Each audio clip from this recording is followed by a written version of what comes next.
inside the off stump. Oh, he's caught it! I don't believe it! Tom Kohler-Cadmore has caught the most magnificent catch. At short third man, it's the end of Daniel Sams, and Somerset have won the Vitality Blast 2023. They've bowled Essex out for 131. Hello there, you're listening to Always Look on the Bright Side of Life. This is a Somerset Cricket podcast. My name's Ian Shepherd. Joining me this evening, well, it's quite romantic, Steve. It's just you and me.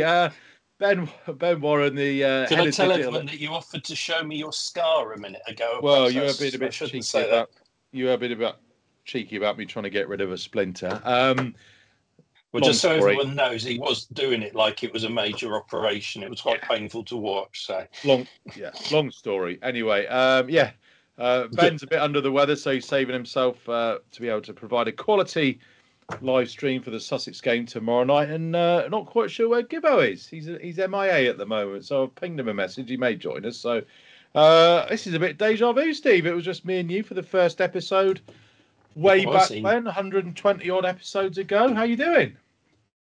I'm good, mate. It feels a bit weird, doesn't it, to be sitting here tonight at this stage of the season, which is a time of the season I really love, but increasingly really hate because of that competition we don't want to discuss, but actually feeling incredibly positive. And I think for me, the Seconds T20 win yesterday was the icing on the cherry of the cake of the last few days. So, yeah, it's I'm actually really looking forward to the One Day Cup this year, because I think we've got, even if we don't do very well, I think we're going to see some real standout performances from the kids that are coming through. It's very encouraging, let's say. I think you're right. The season does move on apace, and the One Day Cup starts. What is this time? Is it this time next week, or is it next Thursday? I know we've got the two friendlies. I think they've got a Cornwall game, haven't they, next week? Yeah, Cornwall Sunday, the weekend, Tuesday, and then we start on Friday at home to Kent. It's all moving along at pace. Since we last were all together, though, we have had a few Vitality Blast games to talk about. Shall we talk about the second loss of the season to the Gloucesters? Do we have to? That lot up the road doing the double over us. I'm not sure if it's ever been done before. I'm sure Dan will be able to let us know. But I think it's fair to say, Steve, I was there for it. I'm not sure how much you caught of it on the telly box, but yeah, I mean, they dropped 3 catches. They somehow contrived to give us 32 runs off the last over, and they still managed to win pretty comfortably in the end. It felt very flat from what I did see of it, didn't it? It was, like you say, it almost didn't seem like two first 11s playing against each other in a weird sort of way. I don't know what it is. It's like, yet again, Tom Banton, who's just... I would like to think that the confidence he's got from scoring red ball runs is feeding into his white ball game. And we were worried, weren't we? Concerned that maybe, having played red ball cricket, he might struggle. But it's actually turned completely the other way. And I think he's, without overplaying it, he's knocking on all kinds of doors at the moment again. So he was, what did he make? 70 odd, I think? 77. Yeah, 70 odd. 6 balls. So if you're an opener carrying your batting 20, as an accountant, Steve, you will know that 120 divided by 2 is 60. So he faced around about 3/4 of the balls that he should have faced on average. Yeah. Well, Dixon and Gregory chewed up 25 odd balls between them, didn't they? And then if it hadn't have been for Ben Green, it would have been a no contest, really. And I sort of thought at that point, maybe, momentum changes and everything. And that was going to be the momentum changer. But no, we were, do you think, agree with me? We were just flat that day. It's not a very scientific definition. Something was missing. A bit like the head coach, but something just seemed to be missing a little bit. I stood next to Gibbo when he had a chat to Tom Banton after the match, who was in a foul mood as he was you've just lost to the Gloucesters again. I think we were all in a foul mood. And I've scored 70 odd not out, and we've still lost to the Gloucesters. And I think to be fair to him, you can look at that and think if Tom Banton carries his bat in a T20, it's normally 3 figures minimum. Well, he's not going to get 4 figures, but you know what I mean. No, he's going to. Yeah, you would expect an opener like Banton to be 100 if he's batted through. Yeah. So I think he was, obviously a bit annoyed with that, a bit annoyed about the loss. I mean, we said about the middle order, chewing up balls. Abel was 9 off 7, Dixon 8 off 17, and Gregory 9 off 11. I mean, they just had a bad day. They are fantastic players who can score at 160, 170 strike rate very easily. What annoyed me most of all was that March and DeLanger went for 6 and over. Well, he had one of his good days, didn't he? You know what March was like? He was the girl with the curl. We said this about him when he was playing for us a couple of years ago. He can win you games and he can go for a few. Today was a day where he 4 overs, 2 for 25. Thank you very much. And in fairness, and it's not like me to be fair about that lot from Bristol, but in fairness, they are in the reckoning for the quarterfinals quite significantly. Now, I don't know if it's not quite qualified, but I look beneath them and there's not a lot there now. So, I've got this. They're not a bad side this year. I mean, I think we've just about. I think whatever happens, we will sneak into 4th unless we get absolutely stuffed in our next 2 games. And Gloucester. Gloucestershire are 5th, aren't they? Because Essex are 4th. But Gloucester and Essex have finished there. Have only got 1 game left. We got 2. Correct. Yeah, the top 3 have all got 2 left. Yeah, so I'm sure the listeners can pop off and look at the table, but because our net run rate is better than Essex's and Gloucester's, I think we should just be all right, even if we lose both games narrowly. Win 1, and we've definitely got a quarterfinal. Win 2, and we've definitely got the home quarterfinal, which makes these 2 games over the next 2 days, Sussex away and Glamorgan away Friday night, even more important. Sussex is effectively a playoff for the second home quarterfinal slot from the south, isn't it? Yeah, I agree with that. So if it's not, which really potentially is either Leicestershire or Northants. With all due respect to those 2, I'd rather be playing one of those 2 at Taunton than coming up to Old Trafford. Or even though probably if it's Old Trafford, I might be tempted to have a sidle down the road. Oh, Leicestershire have got a young left-arm spinner who's doing the business. I know he can't play against his parent club. We'll talk about that's on the agenda for later. Don't worry, we'll be talking about Lewis Goldsworthy and his situation later on. The bowling against the Gloucesters again, Steve, I just thought it wasn't terrible, but it just lacked a little bit of something. I mean, Banter mentioned in an interview that that the schedule was brutal was the word I think he used. And a couple of days before, they'd gone to Chelmsford for the washout. Yeah, scheduled to play come all the way home. Washed out. I just wonder if you're expending all that mental energy, getting yourself ready for a game, and then it doesn't happen. Is that more draining than playing 20 overs, a 20 over game of cricket and then coming home? Yeah. I mean, it shouldn't. Do you know what I mean? If someone says go to Chelmsford, what's going to cost you more energy? Sitting on a bus and go to Chelmsford, sitting on your bum for 3 hours and coming home, or going to Chelmsford, running for 3 hours, which effectively would be a marathon, I guess, and then coming home. It's number 2's got to expend more energy. But when it's a competitive sport and you're getting yourself in that headspace and then it doesn't happen, I don't know. I think there is a good solid case to be made for, it isn't just sitting on a bus for a few hours. No. And that journey back would have been really flat in a weird way, because it's not like you've gone there and got beaten by 10 wickets. You've gone there and done nothing. and then it knocks on because, Thursday would have been, it was the Wednesday, wasn't it? Thursday would have been the rest day. No, it was Friday, and then we had Gloucester on Friday. Sunday. Yeah. Friday, Sunday. So Saturday would have been a rest day, probably. And it just knocks the whole sequence out, I suspect.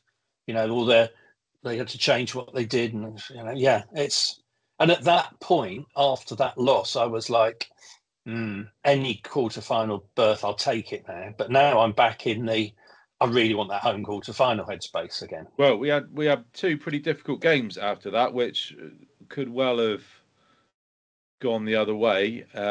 Surrey obviously know what a good side they are, and the whatever it's called bowl these days hasn't been traditionally Utilita bowl. Utilita bowl sounds like something you put in the boot of your car to give the dog its water without it spilling, or something like that. It'll be the unique bowl in a couple of years' time, probably. I know. If they don't go who bust. are the ones at Daffabet? They're sponsoring everybody at the moment. Yeah. Anyway, not traditionally been a happy hunting ground for us in T20 cricket over the years. But we'll start with Surrey. At the news at the toss, young George Thomas going to make his debut in lieu of Will Smeed, who had a mischief with a fetlock. Shall we talk about George Thomas? Lovely young player in the Will Smeed mould, if you like, with 2 tickets to the gun show, big hitting, likes opening the batting in white ball cricket. What did you make of it? I think he's a good player, and I think you've got to have competition for places if you're going to improve, and I think. Yeah, has he done enough? We presume that Smeed's not going to play in these next 2 games. So I don't. If he ain't going to play Thursday, I don't think he's going to play Friday. And then if Thomas makes runs in these next 2 games, it's a very hard argument. Serious headache. Come the quarter-final to say, because it's not like Smeed is. Well, I suppose. Smeed is going to potentially make runs in the 100. Yeah. So Smeed has a 400. GT has a storming one-day Cup. Yeah. Headache. What my impression of him was a development from the games we saw him play in the one-day Cup. Yeah. Okay. Yeah. Well done, Steve. He's a year older, and at that age, he's going to develop. It's not rocket, but. We've seen many instances of young players come through and look promising and then not develop for a while. But I thought he just looked at home. He wasn't fazed by, opening the batting at Taunton against Surrey with Banton at the other end, which, that scared the bejesus out of a lot of people. And that to me was a big plus. He gave himself a few balls as well. There were some, 2 or 3 authentic leaves in that first over he faced from Dan Worrell, who was, hooping it around. So he wasn't afraid to, give himself a few balls. I mean, what they chased 190, which is 181, which isn't 183. Sorry, isn't a particularly big score at Taunton, but you've still got to get them. And I thought he was composed, and for a debut, 40 off 25, I think was fantastic. I mean, I fully expect Will Smeed to come back in when he's. But you said about competition for places. Yes, and we're going to talk about it's to now. There's not really been somebody pushing Will Smeed saying, "I am the reserve opener." Tom Lammonby has kind of had to go. He's kind of lost his way in T20 cricket a little bit. But other than him, there's nobody really pushing up. Now, Thomas is there. He said, right, come on, Smeedy, you up your game. Now, I know he was our leading run scorer last year, so it does seem a little bit daft to be saying, Will Smeed needs to kick up the ass. But the more competition you have, it will elevate you. Even if it's just, 5-10%. If it makes you a better player, then it benefits everybody. Oh, yeah. Can you imagine how... I'm sure in a positive way, but how much Will Smeed will be stewing at the moment, because no matter what you say, you want the team to do well, of course you do. But if you've got injured and you see some precocious young kid come in and play like that, you're like, expletives deleted, aren't you? Almost. Yeah, I mean, the weird thing is, is that like Will Smead is, so like 28, 29 years old, kind of coasting stage of his career. He's only like 22, isn't he? And of course, we've got the obligatory younger brother coming along who played yesterday, which we'll come on to talk about in a minute. Mm-hmm. So I find it really encouraging that my only, and this is my 1% negativity, we've really got to get our heads around how we handle this now in terms of managing these kids and managing the squad. Yeah, I agree. Have you frozen that, Steve? The more success we have like this and the more potential problems we've got. Yeah. No, I don't think so. There you go. Oh, there you go. Back now. Yeah. The more these kids come on, the more problems we've got. Well, and also you have to factor in that because we're losing 10, 11 to the 100 every year, our squad has to be bigger. So, me and you aren't playing in the one-day cup side. Yeah. Which then kind of exacerbates this problem of having a squad of 25, 30 players and them not all being able to play in the first 11 competition for every brand of cricket. But we all go on about Surrey's depth, don't we? And we know how Surrey have acquired their depth. Yeah, the right way, grudgingly, but yeah. And our friends from Nottingham have been guilty of raiding and pilfering all the counties around them at regular intervals. And now we're in a position where I'm not going to say we've got a stronger squad than Surrey, that'd be stupid, but we've got as good a depth as Surrey now. Yeah. And probably there's no other county in the country that has got that depth.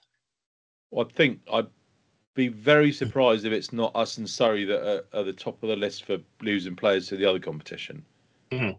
But the thing I thought was interesting yesterday, looking at the Yorkshire side that played in the second 11 T20 final, there was a lot of familiar names in that and players that have played a decent number of first team games.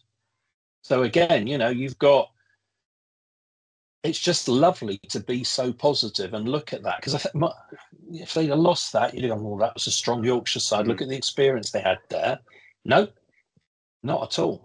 And I know Andy Mead was in the side and Casey was in the side, and you've got that experience as well. But Casey was really Casey was really the only one who is what you would call a T20 semi-regular. Yeah, I mean, I only played in the final last year. He's not really featured this much this year, which again is something for the powers that be to answer. Jake Paul's in his spot, if you want my opinion. But anyway, I wouldn't disagree with you on that at all. Yeah. So again, it is effectively our second 11. Oh, Lammonby was in there as well, but I know he's played. But sadly, Lammonby is not actually played one T20 game this year, if any. One, he got 19 against. Yeah. I can't remember. It was pretty early on in the tournament. So, you've beaten Surrey at home. You've got yourself right back into contention. And that home, for me, that home quarter final is really important. And I'm not for 1 minute saying we couldn't go to Manchester and win if that happens.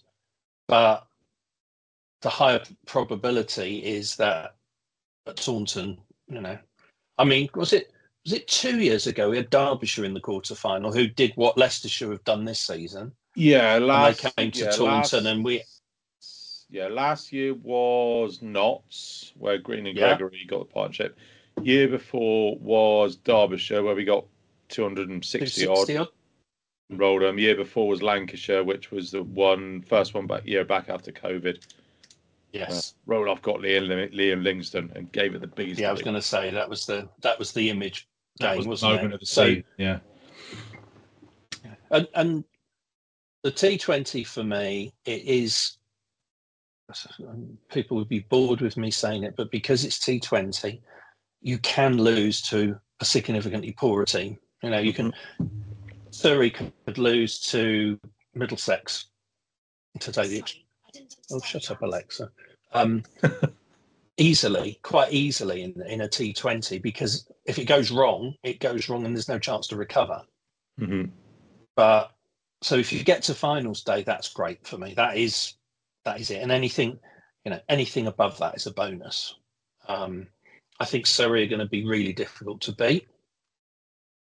But we've the games we've won this season have been a whole range of ways to win, haven't they? You know, we've chased, as we're talking about the Surrey game, chased a pretty big total. Mm-hmm. I know everyone says Taunton's a high-scoring ground, but chasing nearly 200 in a pressure situation like that, when you've lost the game before and had a result. Pretty decent bowling attack as well. I mean, I'm not sure why Sam Curran didn't bowl, because he bowled in the game a couple of days after that I saw against would have been whoever it was. He bowled a couple of days after. Maybe he had a niggle, maybe he didn't, but that seemed a bit odd. I mean, the way they set it was just a little bit. They didn't really get it going. It's a bit like we batted against Gloucester. They never really got going. I know they were, it was a great start, 24 for 3 in the fourth over. I thought the thing that made me laugh most was Jack Leach opens the bowling, gets 1 for 4 in his first over. Yeah. Doesn't bowl again. Well, I think they were. I think it was when Burns and Curran were together. They didn't want him bowling to the two left-handers. No, I think that was probably the plan. But you look at that Surrey top order. You wouldn't, a side like Surrey, you wouldn't pick Sibley and Burns to be in the top 4 in their T20 side, would you? No. I mean, to be fair, Jamie Smith was away. Yeah. So was Ollie Pope. So, I mean, Jamie Smith would certainly been in their T20 side. I mean, Burns are right. 62 off 44 isn't, No. It's not shabby. And it's around about the same what Sam Curran, who, is the messiah of white ball franchise cricket these days, if you listen to certain people. So he's got roughly the same as he did. So, I don't know. But the other thing, my last takeaway from that game was, what were we? We were 76 for 2. I'm just looking at the scorecard here. And then, 76 for 2 after in the 8th over, chasing 190 odd. And it just seemed to be really well paced and and that's not a word. Yeah, unpanicked, that was it. Yeah, both the openers got off. I mean, Banton 17 off 9, which gets you off to a flyer. George Thomas 40 off 25. Kohler Campbell 51 off 32. So, 51 off 32. That's scoring at more or less 10 and over. And the thing about batting at Taunton is you can score at 10 and over without smashing it. Yeah, you can find a boundary. I mean, Tom Abel is the absolute master of this. Of just, putting the ball in pockets for twos, and then, you look up and he's got 20 all of us. No time at all. So, do you think that the fact that you've got, we talk about the top 3, the regular top 3, and they are all of a type, aren't they? If they bat 30, 40 balls, they're going to score runs, serious runs. But the fact that you've got that middle order down of Abel, Dixon, Gregory and Green, who this season have all contributed better than run a ball, match winning, or, getting us over the line knocks, or whatever you want to call it. I think that is helping the top order, because they're almost, if we're 3 down after 10 overs, it's not great, but it's not the end of the day, because we've got so much power in that central part of the order. And it was a Ben Green continues to deliver. Lewis Gregory, and then of course we go to Hampshire, and it was a bit of a no contest, really. Well, that was, I mean, you said that Surrey was a clinical run chase. This was, even more clinical. It was clinical, if that's a word. But my word for it was dismantled from whatever point it was where they were, they lost a couple of quick wickets around the 70 mark from my. Yeah, that's the trouble, isn't it? Yeah, one for the 45. games come so fast. Yeah, one for 45, two for 78, and that was virtually with 10 overs gone. So they're 78 for two halfway. They just never really recovered. It was only Tom Prest who 50 or 30 odd that really gave them any sort of impetus. I think it was the best performance all round with the ball, barring Middlesex, that we've had this year. Good. I'd like seeing Miggy P turn out. I'm just wondering if that's only because you've got to play a game in the group stages as an overseas player if you want to play in the knockouts. Well, yeah, but he did his job, didn't he? Yeah. Oh, Gibbo's just we're talking about the. I'll try. Forgot. Gibbo, you don't forget. I hope you don't forget to turn up the bloody commentary tomorrow, Anthony. So Gibbo may or may not arrive. We'll see. Clearly his diary secretary's having a week off this week. I tell you what, it's the social scene in Langport these days. It's like, you wouldn't believe it. Yeah. Yeah. I was glad to see Pretorius play. I think he's my opinion of him has improved slightly. He's gone from zero to hero, hasn't he? Yeah, since the Monday, the 15th of April at around about 4:45. Yeah. Since he sent Cameron Steele high into the London sky and trod off with his tail between his legs. 2 for 22 got from his three, including an absolute beauty to get rid of James Vince. We all know what a fantastic player he is. And here he is, 34 minutes late. And joining me as well this evening is the voice of cricket on BBC Radio Somerset, Anthony Gibson. How are you, Gibbo? I'm all right. I'm at Eli's. Oh, well, I'll tell you, that's a fine road, Steve. I thought that's where you'd be. Yes. Oh, we won't keep you, Gibbo. We're on. Anthony, can I ask you before we start? Can I ask you a quick question? Where do you need to be at this time tomorrow? I think I need to be at the county ground tomorrow. Good. That's a relief. I'm very relieved because I'm relying on you to follow the game tomorrow. So. Yeah, if you are listening, can you just tweet Gibbo? Don't forget to go to Taunton at about sort of 3:30, 4 o'clock tomorrow. Yeah. How are you anyway then, Gibbo? We're just we've had a chat about the Gloucesters. We've had a chat about Surrey. We're just finishing off on Hampshire before we have a little bit of a discussion about things. I mean, Steve said it was a dismantling. I said the run chase at Surrey was clinical, and this was even more clinical. More clinical, I think the word was. Yeah. It was just very, very controlled. It was one of the best performances I've seen from Somerset in T20 cricket, because they're not a bad side, Hampshire. They didn't play very well, but the way we bowled, I thought Jack Leach was excellent, and Tom Banton, I've never seen him bat better in T20 cricket. I mean, he was good against Surrey. He played 2 full shots. He played and missed to Chris Wood early on, and he went for a reverse sweep that you didn't make contact with. Apart from that, every shot he played went more or less where he wanted it to, and he hardly let any dot balls go. He was picking up the ones and the twos. I thought it was a really, really professional performance from Somerset. Really encouraging. The one wicket we did lose was young George Thomas, who made 29 from 29. There is context to that. I thought maybe he should have gone off injured. I don't know, but he looked to hit himself in the unprotected area around his ankle bone or something like that. And I wasn't sure whether it was bat or ball that he hit him, but he was clearly in a lot of pain. Yeah, and he opted to carry on, and I think he was out caught behind, but I think he just didn't have the mobility to get his feet in the right place, and he just had a bit of a hoik and got himself out. But I think the plan was, well, I might have to retire out, so I'm just going to swing, and if I get 20 more, great. If not, well, we still got plenty more to come. But myself and Steve were just talking about GT a minute ago. Gibbo, I just want to get your thoughts on him. And when we sort of both spoke to him on Friday night, was it Friday night? Sunday Yeah, night. Friday night. Yeah. These games just come so thick and fast.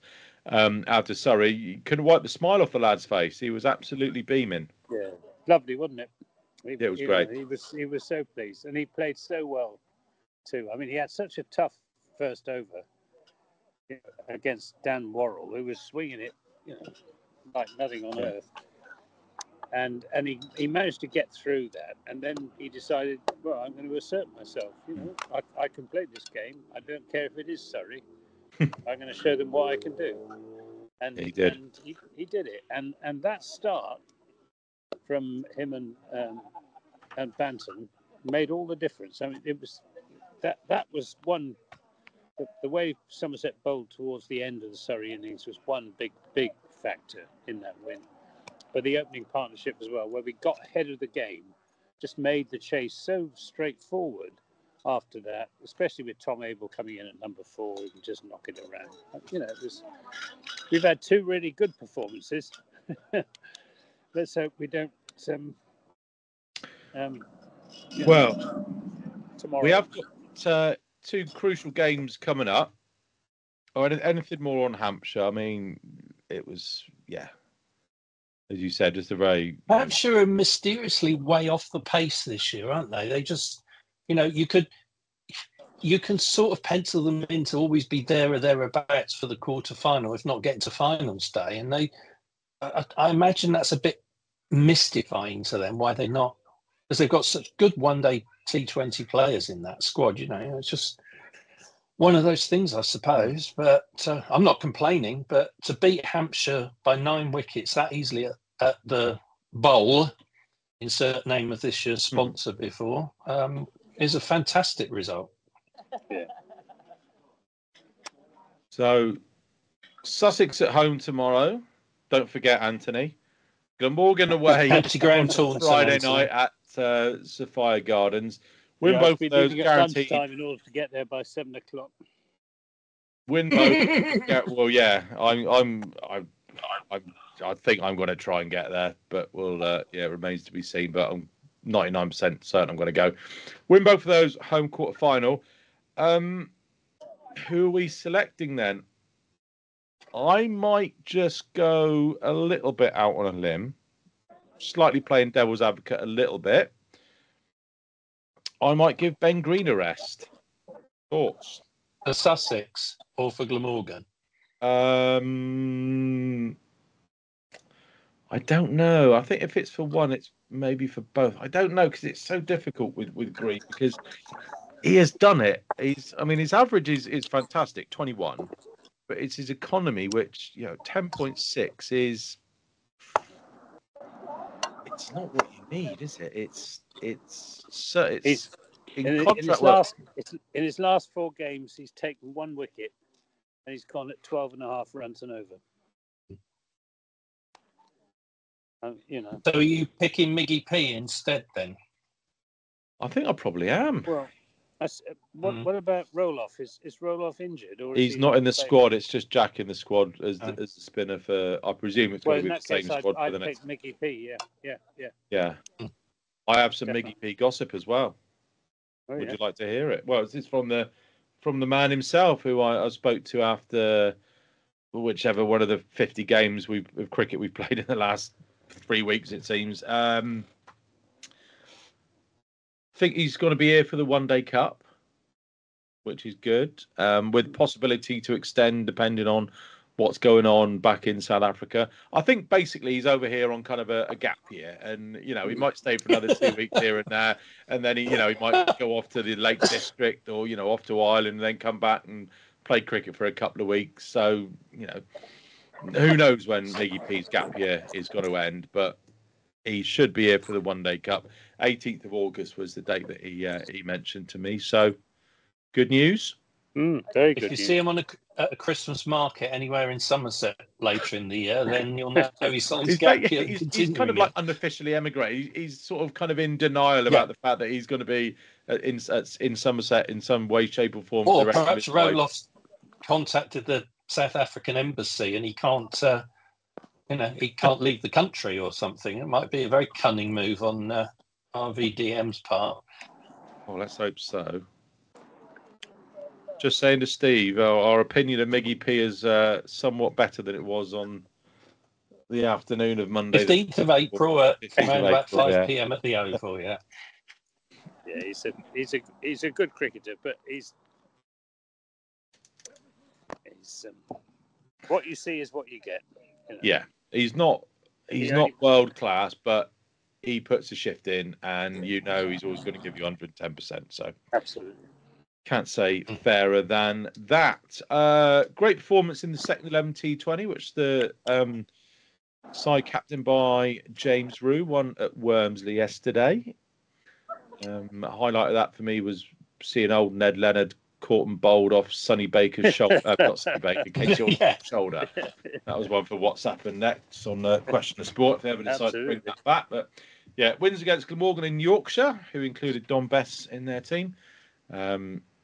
Saw James Rew lift the slightly less impressive second 11 T20 trophy. It's a wee little thing, but I do hope they get to acknowledgement at tomorrow's game of maybe a little trip around the outfield or something like that. They deserve it.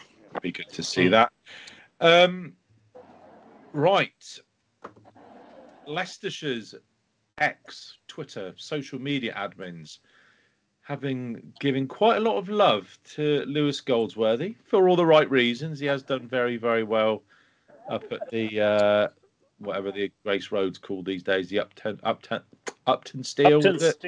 Upton Steel County Ground. My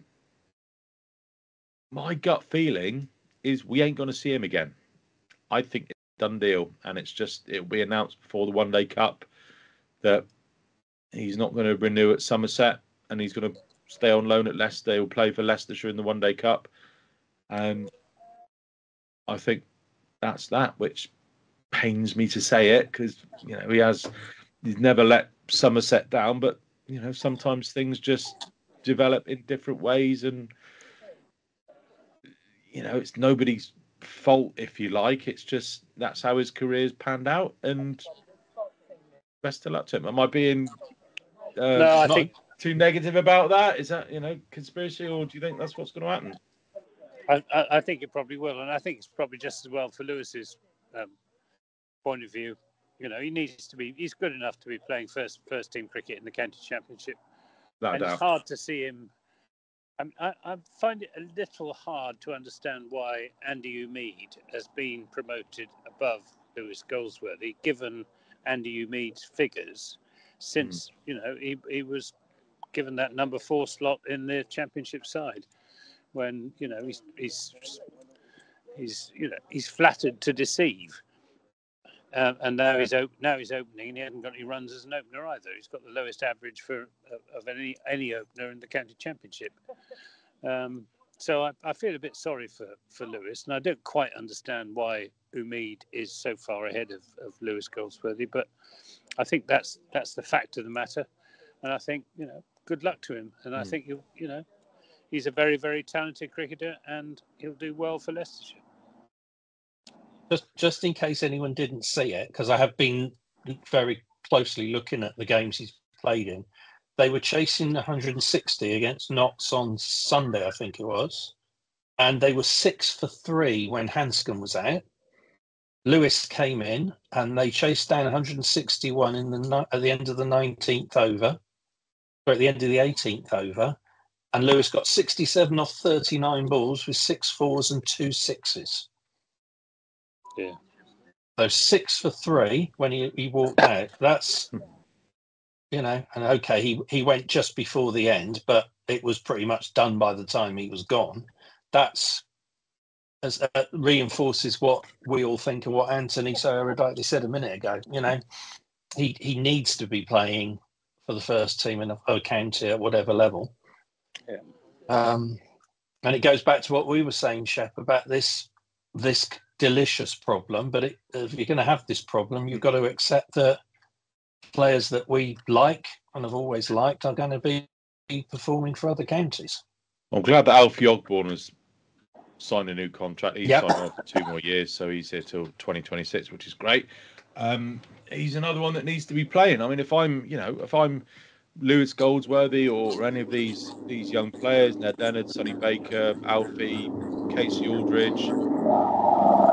What the hell's that? Is some sort of banshee up at Eli's? Was it a truck? Some sort No, it's a motorbike. A motorbike. All right. Well, you go and tell him, Gibbo. He needs to be quiet. We're podcasting. But Shep, you've got a first 11 bowling attack. Yeah. Which, love them all. Well, not all of them, but all of our players, rather than people we've signed recently. They are don't have the best injury record recently, and B, they are getting towards the end of their career. So, you need, Casey Aldridge and the others, all the others you've mentioned.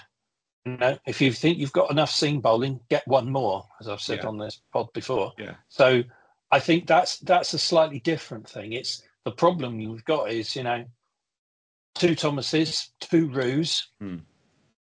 Abe's is going to be around for a while. Lammers, Banton, Smead, all in. I know Will Smead's only got a white ball contract. It's a lovely problem to have, but the giving the bowlers a chance.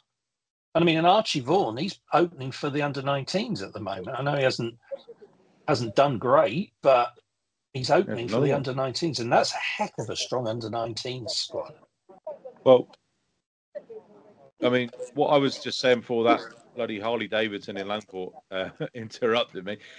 If I'm any one of those young bowlers, it's like in any job. If you're in a sort of an entry-level position, if you like, you need to think, right, well, Dave in sales might be retiring in 5 years' time. I can take his place. So, these bowlers, you think, right, well, how am I going to get my spot in the first 11? What's my route? Whose spot do I need to take? Is player X going to be retiring in 3 years' time? Is player Y likely to move to another county? Or are they going to retire?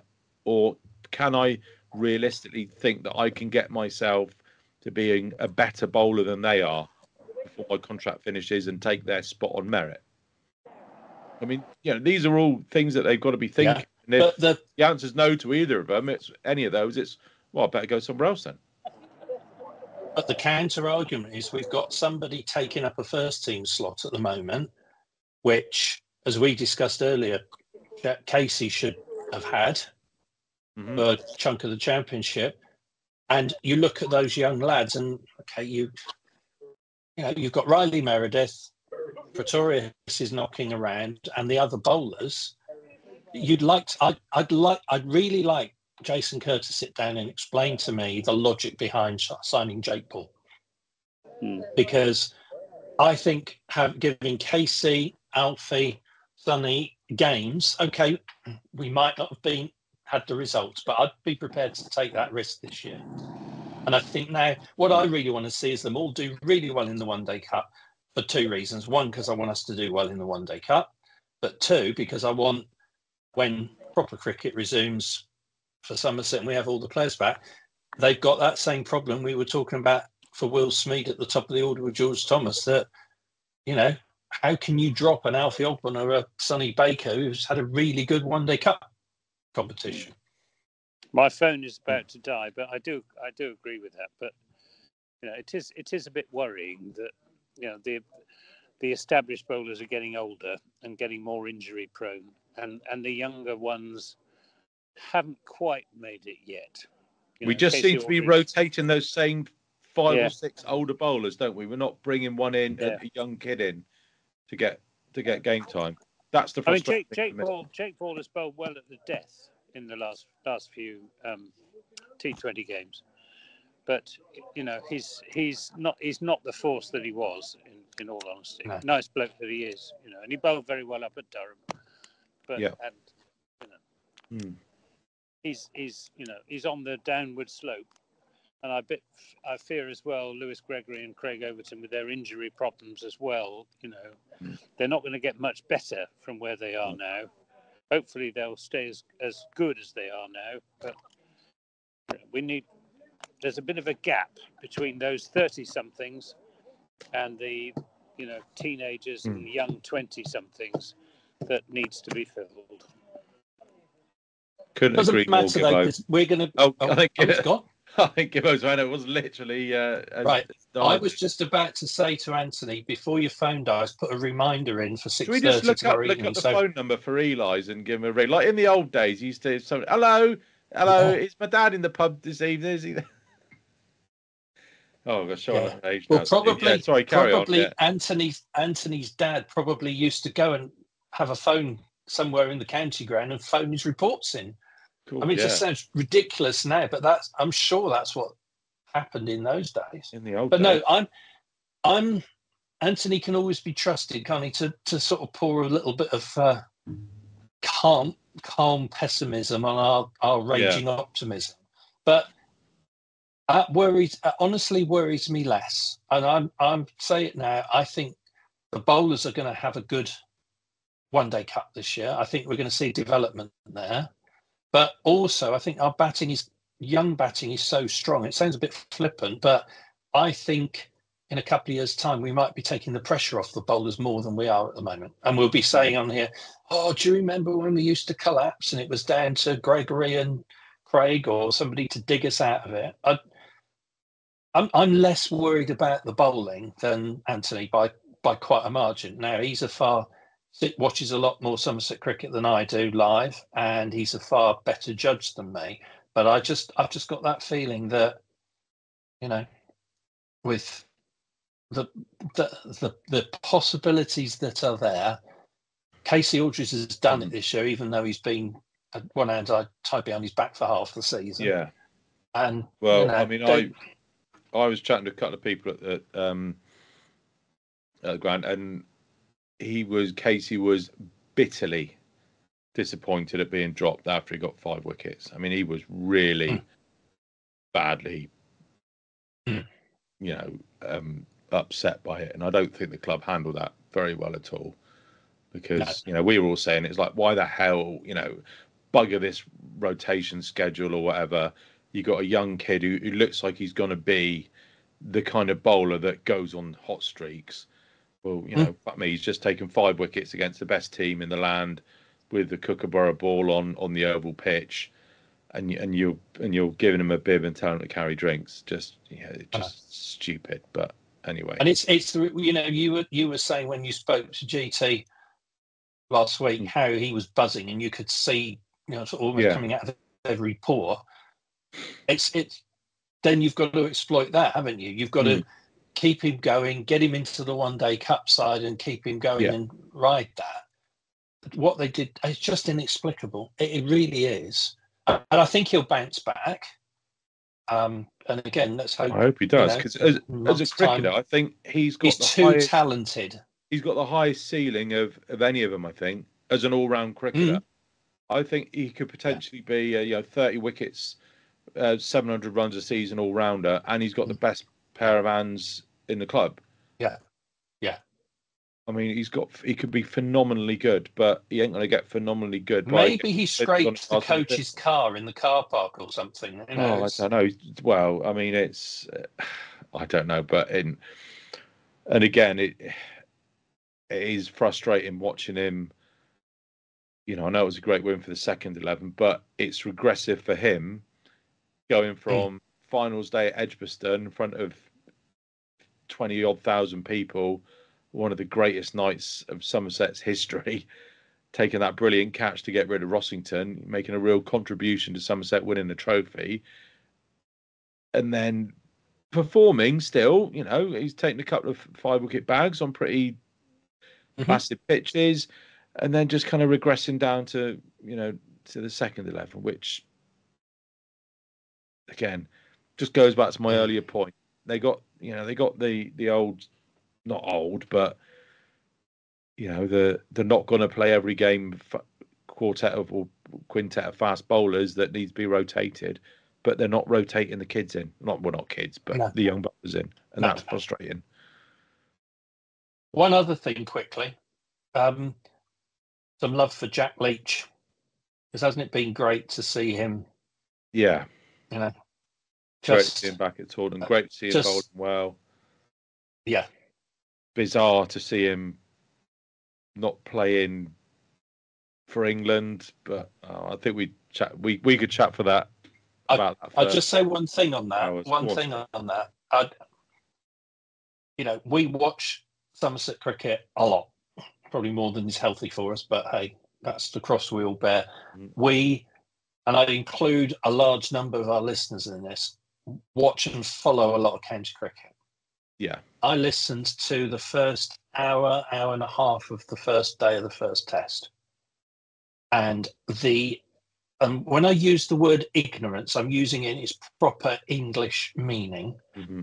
The lack of knowledge of county players who were playing in the England side.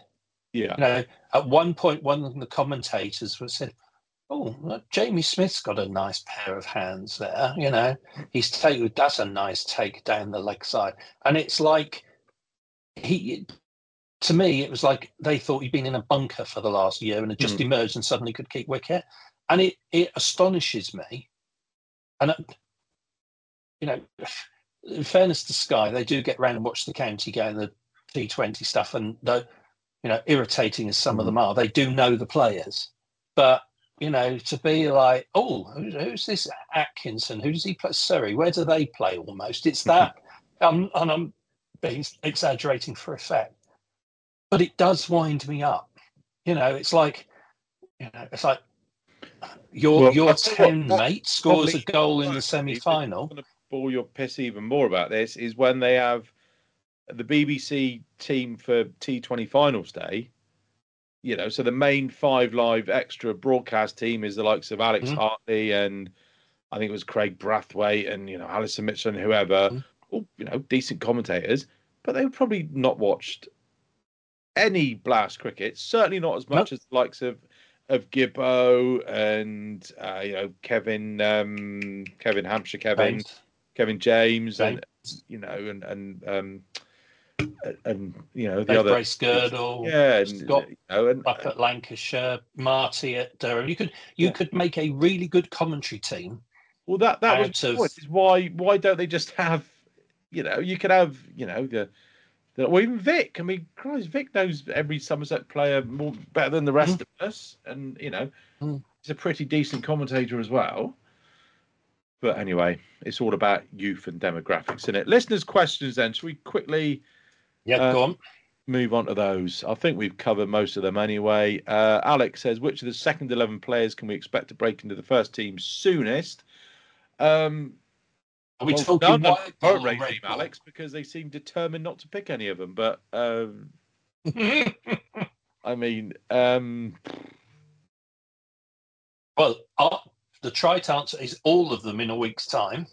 Yeah, that's true. I would say, are we classing Casey Aldridge as a second 11 player? No, I don't know if we can do that. No. I would say Alfie Ogborn because I think he's got a yard or two. Lovely attitude, left arm gives you another option. So I think for me, Alfie's probably going to be the one to break into the championship side. I think Sonny Baker's going to be the one to break into the T20 side. Yeah, I wouldn't disagree with that. I mean, then you're going to say Umeed falls into the Goldsworthy Lemon Beast. You've got to take those 3 out. Next after that could well be George Thomas. Yeah. And of course, we've got Baby Roo as well to come in. Nice problem to have, isn't it? Lovely, Alex isn't it? goes on. Lovely. Alex goes. Sorry, Steve. No, I said it was lovely. Alex goes on to say, do we need to make a decision to prioritise picking the younger bowlers, Aldridge / Ogborn / Leonard and Baker, if they extend their deals, over the older heads of Ball and Davey? If Baker and Leonard stay, would you not recruit an overseas bowler next year to increase opportunities? I think we've already answered the first part of that. The second part, if Baker and Leonard stay, would you not recruit an overseas bowler next year? I think we are now in the position, certainly in Championship cricket, where if we recruit somebody, they have got to be a substantial standard above what we've got. Yeah. I mean, I love Miguel, but he's not a million miles better than anything else that we've got. He's not massively better than Craig. He's not massively better than Lewis. Whereas Matt Henry was different class, really. Yeah, Matt Henry's the name that comes to mind, isn't it? Because can you imagine being schooled day in, day out through a county season by Matt Henry as a young seam quick bowler? That's what you're looking at as much as anything. Yeah, I mean, that would be my philosophy, Alex. So overseas bowler, I'm not going to recruit a journeyman from wherever who's going to, I've no disrespect to Neil Wagner, but somebody like that who's coming to the end of their career, who isn't the force that they once were. Not that, but Matt Henry at the peak of his powers, yes, please. Exactly. Yeah. Andy Cleve, do you think it's inevitable that Lewis Goldsworthy leaves at the end of the season? And when would news regarding Miggy P's future be confirmed? Rewind the podcast about 15 minutes, Andy, and we've answered both of those. Is it inevitable? Ooh, I think it is. Highly, highly likely. It's highly inevitable. And Andy's got another one in quickly. Matt Henry might have missed tonight's pod. Matt Henry hasn't bowled a ball in that America franchise crap. It finishes in 12 days. Chances of getting him back for the last 5 championship matches. Well, I'm not sure if New Zealand have got anything going on in September. It's getting pretty close to the start of their domestic season. No, their domestic season starts late. I think there's a strong possibility. Maybe the World Cup last year that stopped them coming in September. Correct. I would love it. I think, we are up there. We are. Without counting chickens, quarterfinals the start of September, isn't it? Quarterfinals 3rd of September to the 6th of September, but he wouldn't be allowed to play because he's not played. No, true. But you get him back for the championship games in that. Yeah. And you have his influence around the squad. Yeah. I mean, yeah. And it also increases our chances of getting him next year. Love to have Matt Henry in a tracksuit on the bench at finals day. Obviously, love to have him playing, but if there's somebody who can, give you pointers and whatnot, that'd be fantastic. Yeah. That was the last question. They've turned on the social media feed for the 100. It seems to be promoted left, right, and centre at the moment. So, obviously, our old friend Mr. Topley's getting involved and promoting the 100. I'm just going to read you something, Steve, and I'm going to read you. First of all, I'm not going to show you the book at bedtime now. I want you to have a guess who's written this. So I'll give you a cue when I've finished it off. Somerset cricket over its first 90 years is noted for its unpredictability, its collection of larger-than-life characters from such contrasting parts of the globe as Sydney and Georgetown, Watchet and Stogumber, and its complete lack of success. Throughout this period, the headquarters at Taunton was rarely deserted, and its spectators were seldom disappointed. The ground's ideal situation in the centre of town, with the market and railway station just a firm straight drive away, coupled with its homely rural atmosphere, ensured that visiting holidaymakers as well as local farmers could not resist popping in for a few hours. The short boundaries and true pitch rarely failed to produce a feast of runs, especially if the opposition was batting, and its intimacy enabled the visitor to catch the smiles and grimaces of his heroes out in the middle.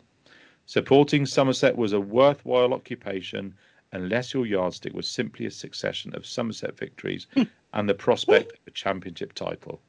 But not many followers dared to hope for such extravagances.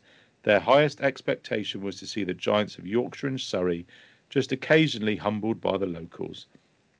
If not, they would be satisfied with annual glimpses of the masters, from Grace to May, displaying their skills. And then I'll just flip a page. It said, it is typical of Somerset's haphazard early history that the club should have been formed at a meeting in Devon after a match at Sidmouth on the 18th of August. 4 resolutions were passed. There should be no county ground. The club should depend on support by voluntary contributions. County matches should be played on any ground in the county that may be selected by the committee. And a president, vice president, treasurer, and secretary by nomination, and a committee of 9 gentlemen, 3 from each division of the county, shall be appointed. There we go. Right, whose words are those, Steve? Well, it sounds like the sort of thing my dad would have written, bless him. Certainly the first part of it. That sounds very David Foote-like to me. Not quite David Foote. Closer to home. Go on. Well, it's Vic. It's Vic Marks. So that's from Somerset County Scrapbook by Vic Marks.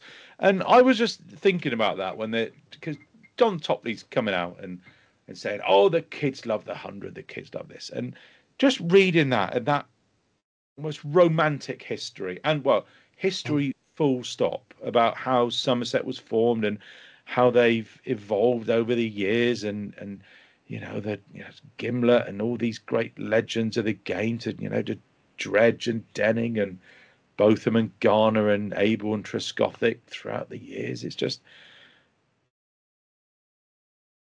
why are the ECB not? Why have they abandoned that? Yeah. It's just, do you know what the thing Vic's captured beautifully there? Because I agree with you. I was lucky enough to be brought up by a father who was passionate about Somerset cricket, who absolutely didn't care. Well, say didn't care. He didn't go to watch Somerset to expect them to win.